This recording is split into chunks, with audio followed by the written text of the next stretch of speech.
Geometry का question है, जो ज्योमेट्री के लेवल का है, जूनियर लेवल का क्वेश्चन है। बहुत ध्यान से इस प्रश्न को पढ़िए, इसमें भी जो बातें ऐसी हो जो समझाने लायक है मैं आपको क्लियर कर रहा हूँ। पढ़िए, जो कर सकते हैं ध्यान से कोशिश भी करिए। एक त्रिभुज भाई पी क्यू आर है। क्या है? पी क्यू आर है। ये मैंने बना दिया पी क्यू और आर, एक ट्रायंगल बना दिया बिना किसी विचार के, बिना किसी तरह से सोचे समझे मैंने डेवलप कर दिया। इसने कहा जो भुजा अपनी पी क्यू है उस पर एक बिंदु यस है, मैंने बिना सोचे ऐसे यस भी रख दिया।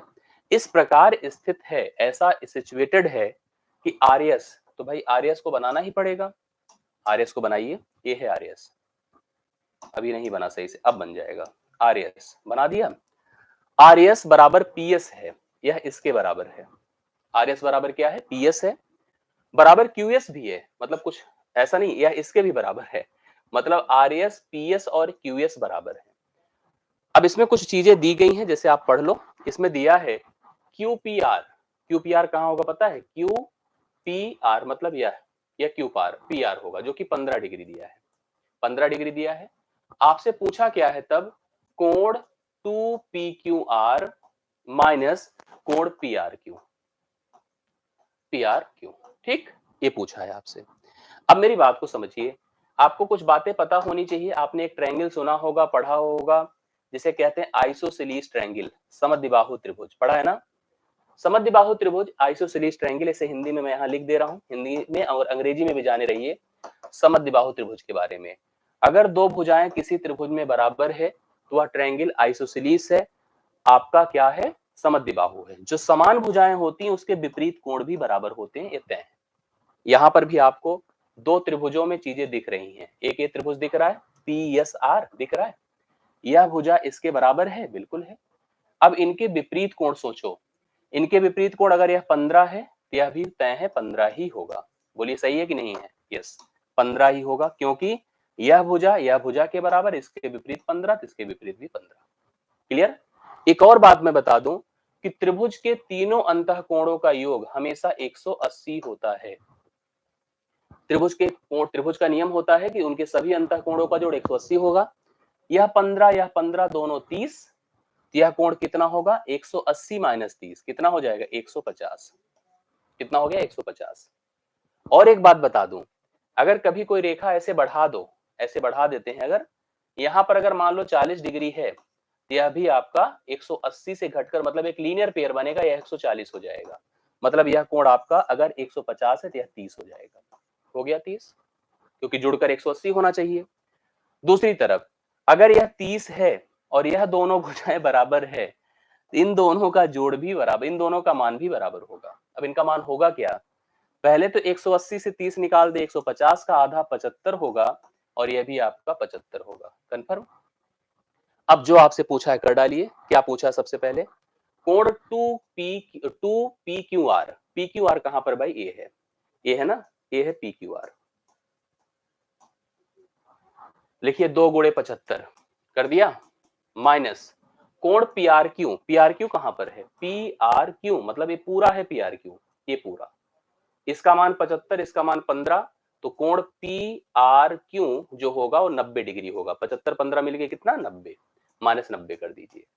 75 दूना 150, 150 में से 90 निकलेगा, 60 डिग्री जिसका आया है उसी का प्रश्न इस समय राइट सोल्यूशन पर है, 60 degree. D option is right solution. कितने लोग का आया था? 75 गलत काट लो, 75 जिसका इसका है। आर के का आंसर सही है, पूजा जी का आंसर सही है, अभी आ रहा है सुजीत का आंसर सही है। 60 डिग्री राइट सोल्यूशन है। अगर जिसका भी 60 डिग्री है that is the right solution for the given question. आप पॉइंट कर लें, नोट कर लें। आई होप आप सबको समझ में चीजें आ गई होंगी। एक बार अच्छे से इसकी पूरी व्याख्या, इसका पूरा कॉन्सेप्ट अच्छे से आप लोग तैयार कर लीजिए। क्लियर हो रहा है? समझ में आ रहा है तो एक बार मुझे भी कमेंट करके बता दो, मुझे भी लगे कि हाँ कनेक्टेड हैं आप लोग, देख रहे हैं, सीख रहे हैं और समझकर आगे मेरे साथ बढ़ रहे हैं। लीजिए, एक बहुत बढ़िया सा क्वेश्चन है और इस प्रश्न को ध्यान से देखोगे तो आपको बहुत कुछ क्लियर होने वाला है। एक फिगर है और वह फिगर एक क्वाड्रिलेटरल है, जिसको चतुर्भुज कहते हैं अंग्रेजी में, हिंदी में, जिसमें कुछ भुजाओं के बारे में बताया गया है कि भुजाओं के इक्वल होने का कॉन्सेप्ट है। इस चतुर्भुज के बारे में निम्नलिखित में कौन सा कथन सत्य है? मैं आपको बताता हूं, समझिएगा। इसने कहा कि एक पी क्यू आर एस आपका चतुर्भुज है, क्वाड्रिलेटरल है, अब उसमें भी कंफर्म जैसे किया है, इसको आप थोड़ा समझिएगा तो मैं आपको क्लियर करता हूं। अब आपको पहले मैं बना के दिखाता हूं, मैं जनरली पहले ऐसे बना ही लेता हूं, तब उसके बारे में मैं आपको डिटेल से बताता हूं। ऐसे बना लिया, अभी कुछ जानकारी नहीं है, बस एक PQRS मैंने इसे डेवलप कर दिया। अब इसने जैसे हमसे कहा है कि PQ बराबर PS है, ये इसके बराबर है। एडजेसेंट साइड्स बराबर है, जो साथ में संलग्न साइड हैं वो बराबर है भाई, ये इसके बराबर है। और दूसरी तरफ RQ बराबर RS है, मतलब ये जो RQ है ना, यह इसके बराबर है। ऐसा त्रिभुज, ऐसा चतुर्भुज हो सकता है आपको पता हो, मैंने पढ़ाया है, अगर आपने पब्लिकली भी देखा होगा तो मैंने बताया होगा। मैं आपको श्योर कर रहा हूं कि ऐसे चतुर्भुज, देखो अक्सर चतुर्भुजों के जो रिलेशंस होते हैं, जैसे आपने पैरेललोग्राम पढ़ा होगा तो विपरीत भुजाओं के बराबर की बात आई होगी, आयत पढ़ा होगा तो भी विपरीत भुजाओं के बराबर की बात आई है, वर्ग पढ़ा होगा तो वर्ग में सभी भुजाओं के बराबर, हाँ उसमें बगल की भुजा बराबर होती हैं लेकिन सभी बराबर होती हैं, ये बात आपने पढ़ी होगी। यहाँ पर स्थिति थोड़ा सा डिफरेंट है, और ऐसा चतुर्भुज सुना हो तो कोई बताए, मैं आपको बता दूं, ऐसा चतुर्भुज जिसमें सात की भुजाएं बराबर होती हैं वो गारंटी काइट होता है। क्या होता है? पतंग सुना होगा आपने। ये देखिए इस प्रकार के चतुर्भुज की बात कर रहा है, ये ऐसे चतुर्भुज की बात कर रहा है। ये देखिए, ये पतंग देखा है ना आप लोगों ने, पतंग होता है ऐसा चतुर्भुज, पतंग कहलाता है। मैं आपको बना के दिखाता हूं, लिखा है PQRS।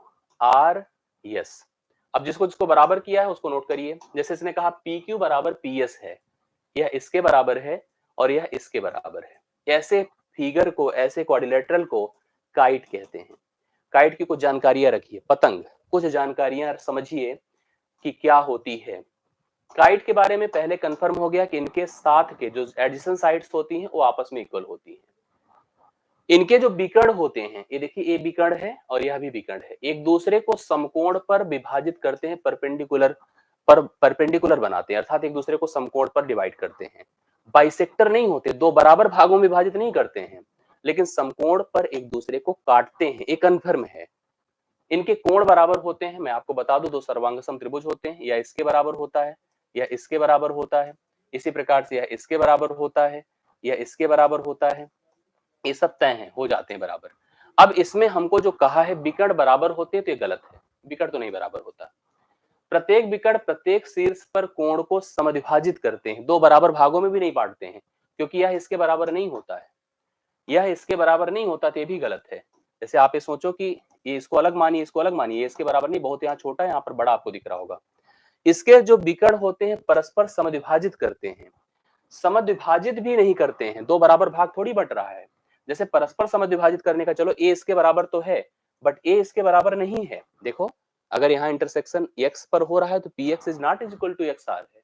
हाँ, इसके विकर्ण परस्पर लंब होते हैं, ये श्योर है। इसके विकर्ण परस्पर एक दूसरे पर समकोण बनाते हैं, ये श्योर है। तो ऑप्शन नंबर डी पर जाओ भाई। इसके लिए अगर आपने इसको अच्छे से देखा है तो आपको ऑप्शन नंबर डी पर जाना होगा। इसके विकर्ण परस्पर लंब होते हैं, एक दूसरे पर समकोण बनाते हैं, अगर पतंग की बात आप देख रहे हैं। एक बार फिर से पतंग को समझ लीजिए आप लोग, पतंग की स्थिति होती है विकर्ण बराबर नहीं होते हैं। मैं आपको बना के दिखा दे रहा हूं फिर से, ठीक है। प्रत्येक विकर्ण प्रत्येक शीर्ष को कोण को समद्विभाजित करते हैं, नहीं करते हैं। इसके विकर्ण परस्पर समद्विभाजित करते हैं, नहीं करते हैं। इसके विकर्ण हाँ गारंटी है कि लंब होते, एक दूसरे पर समकोण बनाते हैं।